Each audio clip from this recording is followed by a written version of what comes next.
Albert, that you spoke to Israel within the hour. What's the reaction there to Dyan's resignation? Well, I spoke to Israel about 30 minutes ago.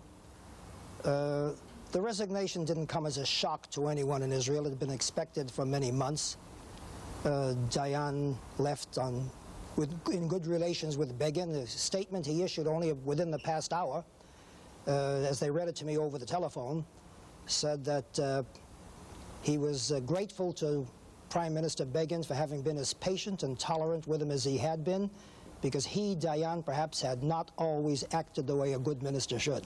Now, do you think this will be the forerunner of more trouble, if it is trouble for the Begin government, more cabinet resignations, or perhaps some lack of support within the Knesset? No, to the contrary. I think, though the American press and the American television don't seem to see it that way, there are nuances here that it may not be obvious. I think this makes things easier for Mr. Begin.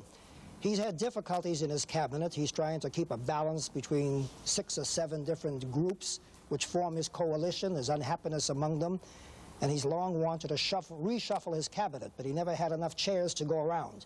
By withdrawing at this time, Mr. Dyan gives him a vacant chair, and I would expect in the next 3 or 4 days you're going to see a fairly thorough reshuffle of the cabinet, though the foreign minister's post will probably be left open for a couple of weeks yet.